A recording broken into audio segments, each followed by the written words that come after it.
Hello everyone, welcome back to my channel. I'm Bill. In today's video we're going to be in the Call of Cthulhu Keeper's Handbook. If you have one you can follow along. We are continuing the spells, so this is part of the grimoire series. What is the spell that we're starting with for this video? Prinn's Crux. Okay, so we are going to cover from Prinn's Crux, Red Sign of Shudde, Resurrection, Shriveling, and Song of Hastur in this video. The next video will have summoning and binding spells. So, without further ado, let's read in and see what these spells do and how much they cost to cast and etc. Prinn's Crux, Ansata. Cost 25 POW, 1d6 sanity points. Casting time variable days. This spell creates an Ankh, a looped cross, that can temporarily or permanently banish individual mythos creatures. The object must be an Ankh made of an unalloyed metal. Pure copper, iron, silver, gold, or lead would be the easiest metals to find and to form. For 20 minus a number of days equal to 1/5 of the caster's intelligence, the caster performs episodic rites and sacrifices, and then sacrifices the necessary POW and sanity points to enchant the Ankh. So the maximum amount of days is 20. You subtract from that 1/5 of your character's intelligence, whoever's casting the spell.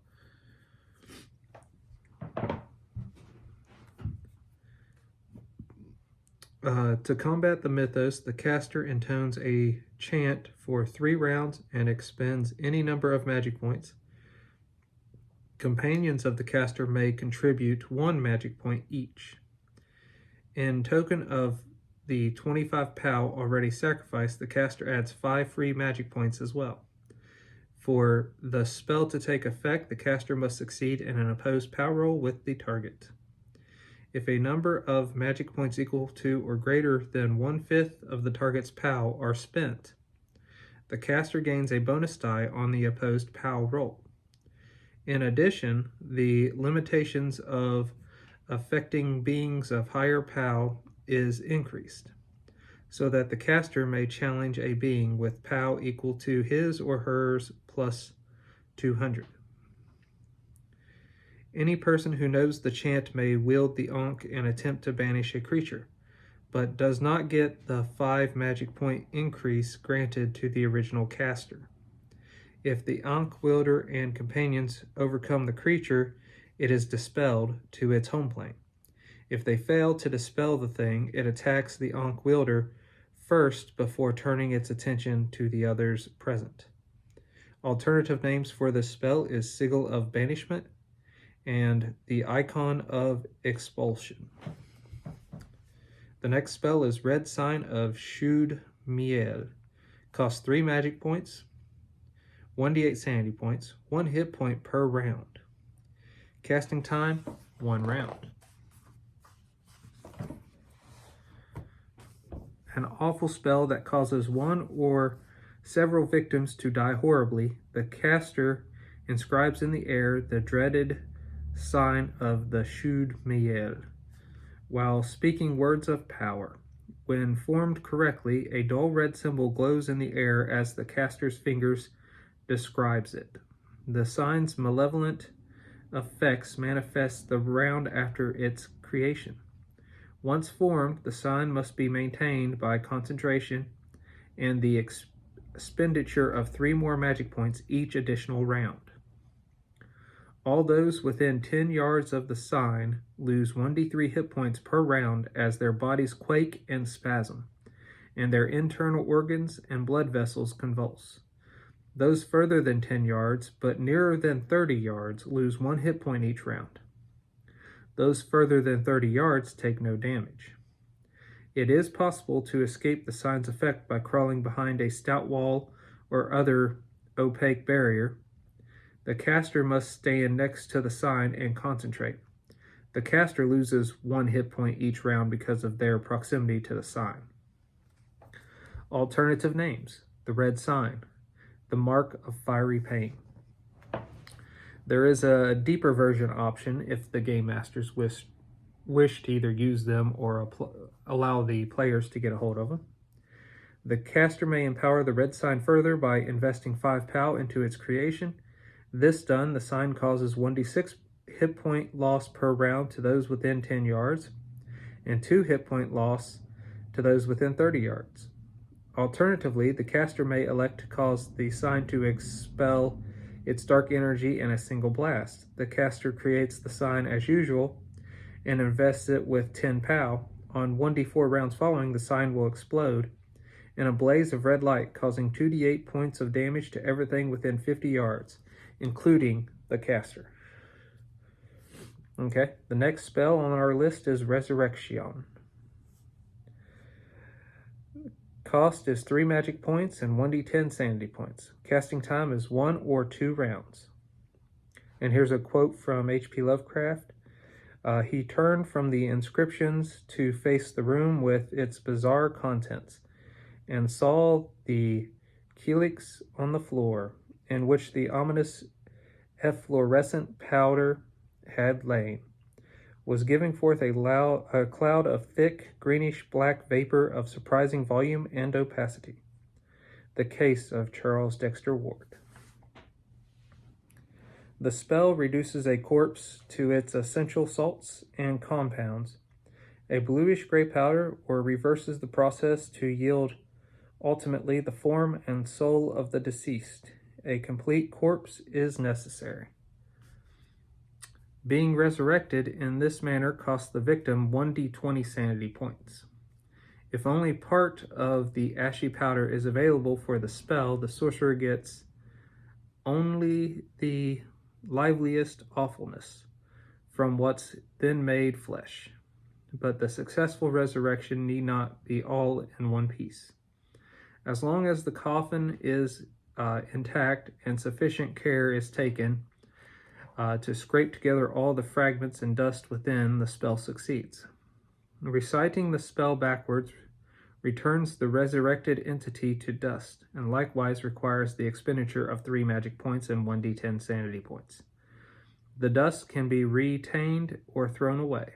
For the spell to take effect, the caster must succeed in an opposed POW roll with the target.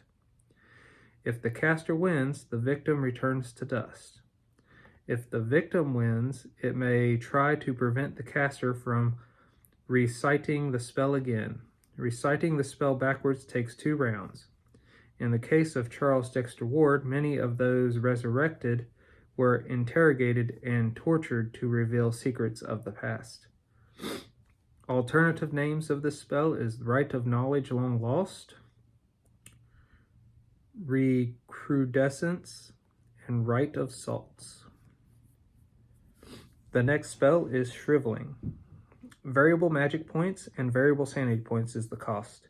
Casting time instantaneous. A powerful offensive spell causing physical injury to a target. The caster invests as many magic points as desired, and that number halved in sanity points. For the spell to take effect, the caster must succeed in an opposed POW roll with the target. If successful, the target is subjected to a sudden, terrifying blast of energy, causing flesh to blacken and wither. The target loses 1 hit point per magic point invested in the spell. Alternative names is Shriving, the Withering Blast of Death, the Black Words. There's a deeper version if game masters want to use it or allow the players to eventually stumble upon it. Calling upon the powerful energies of the mythos is one thing. Shaping them through understanding and comprehension is another. Casters are able to inflict shriveling without the need for a POW roll. In addition, the caster may elect to induce further mental terror for the victim while reeling from the energy blast. The target believes that he or she is being assaulted by horrific mythos entities, causing 1 or 1d6 sanity loss. So they make a sanity check. If they make it, they only take 1. Song of Hastur, and this will be the final spell for this video. Cost 1d4 magic points per round, 1d4 sanity points per round. Casting time 3 rounds before it begins to take effect. A hideous wailing ululation by the caster causes the skin and flesh of the chosen victim to bubble and fester into pestilence blobs. The target must be visible to the caster. Though everyone can hear the song, the spell affects only the person chosen as target. This spell will not work except at night and only if the star Aldebaran is visible. A roll equal to or under the caster's POW must be made to sing the correct alien melody. Successfully cast, the spell causes the target 1d6 hit point damage per round the spell is active. After every 2 rounds, scarring reduces the victim's appearance by 3d10. After every 4 rounds, internal ruptures lower the victim's con by 3d10. When the victim's con reaches 0, or death occurs from hit point loss, the body swells up and bursts with a sickening pop, as steamy gore spills onto the floor. The song can be used defensively to guard against another caster of this spell. Successful opposing castings neutralize each other. Alternative names: The King's Cry, Music of the Court in Yellow, Bring Forth the Festering Boil of the Great Agony and Torment. So those are some interesting spells. Let me know what you all thought about this in the comments below. Until we all game again, guys.